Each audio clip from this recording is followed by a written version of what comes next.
Hey, Coach, with this kind of weird offseason, do you feel like you have a good feel for where everybody fits in this offense, or is it something that you just have to get out and play some games to really figure out? Yeah, I think the training camp gave us the idea of how we use guys within the system. Definitely, we were trying to figure out, how guys fit and, play to the strengths of our guys. But now I think after the month of training camp, we have a really good idea about where each guy fits and what roles they'll play.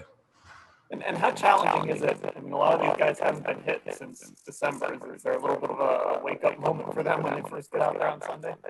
Oh, I'm sure it will be. Ball security is a premium. That's one of the things that you can't really practice unless you're hitting. Not having the preseason, we got to be conscious of the fact of protecting the football.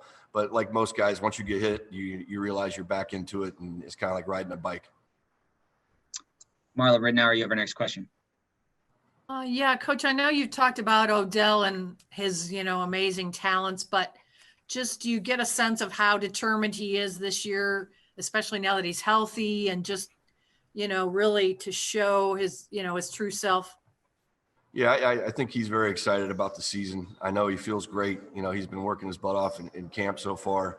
I know he wants to be successful this season. Coming off of last year, not feeling great the whole season, I think he's really looking forward to the opportunities he'll have this year. Do you having him and Jarvis, is that almost like I think Coach Stefanski said it's hard to cover both guys. I mean, just how dangerous is that when you have two guys of that caliber? Having just those two guys would be great, but we have a bunch of guys that can make plays. So, we'll see how defensive they play us this season. But having Hoop and Njoku and Kareem and Nick and those guys, that's exciting. Daryl Ryder, we'll go to you. Hey, Alex, with all the challenges you guys had to deal with, I know everyone around the league is pretty much in the same boat here, but just how realistic is it that things are going to run smoothly on Sunday? I mean, how much latitude, are you expecting that, there's going to be some challenges for you early in the season?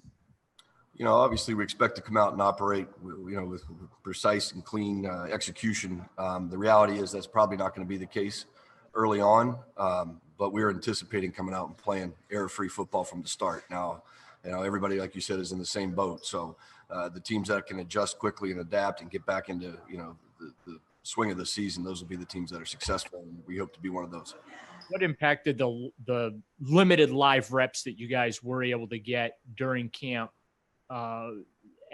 does that have on the team, especially when you're in the first year of a new offensive system?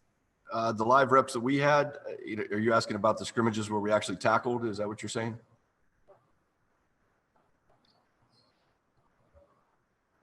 I'm sorry, Daryl, you're muted there. Go ahead, Daryl. Take two.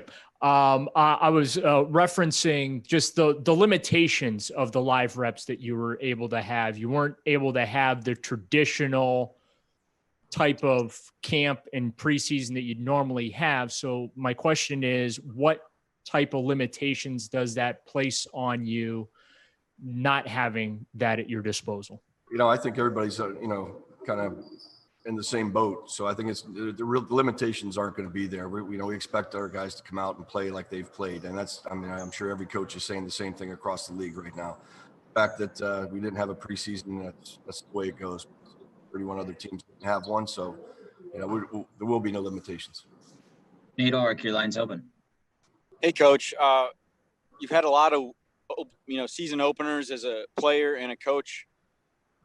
And I just wondered, how different does this feel? What are your emotions like? I just, with all the craziness involved with the pandemic, surrounding the team, your off season, you had the false positive day where you said you thought, is this it?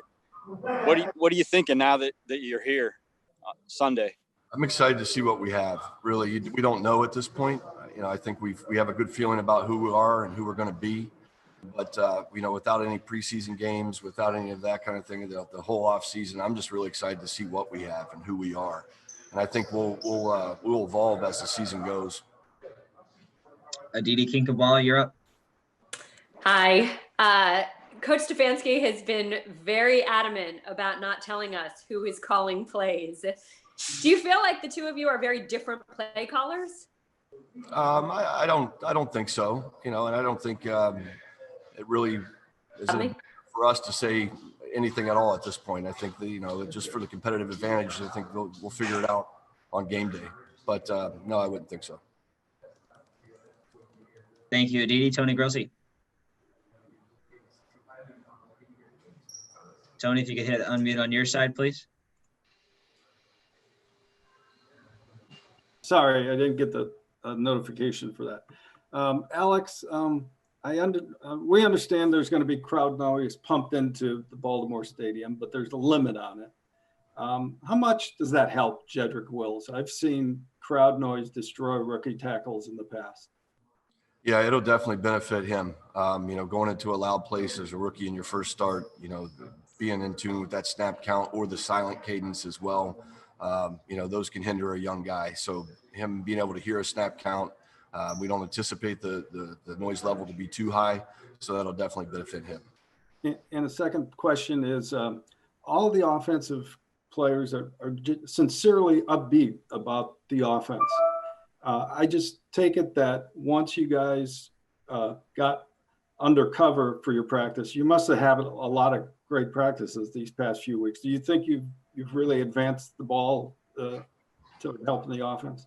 I definitely think so. I think the last 10 days have been some of our better practices offensively. I think like I said, we're starting to understand who we are and how we can use each guy in their roles, and highlight what they do well. So I think we've made strides over the last, week to 10 days. Last two, we'll go to Mary Kay Cabot and then Scott Patrick. Mary Kay, you're up. Hey, Coach, when the first depth chart came out, David Njoku was listed at third tight end there. Just wondering if that's meaningful, or does that necessarily describe what's going to happen on Sunday? We'll have packages for each guy. I think, David was hampered by a little limitation of injury early on that kind of set him back. And then Harrison's performance, kind of elevated him above him at this point. But, we were a team that's going to be multiple and versatile.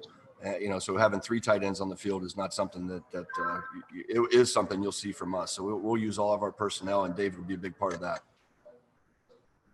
Okay, thanks, Coach. All right, our final one goes to Scott Patrick. Hey, Alex, you've had the whole camp now with Kareem, and obviously he signed that extension this week. What kind of role do you see for him? Kareem's going to be, he's going to spell Nick, and when Nick needs a spell at the running back position, there'll be other opportunities for him in different spots as well. But we're extremely excited to have him signed on with his extension. He's deserved it. He's been nothing but a great teammate, for the group so far, and expect nothing less. But very excited to have him on long term now. Could you see him getting some reps in the slot? I wouldn't want to talk about that as it relates to game planning, but Kareem has a different skill set. He can do multiple things.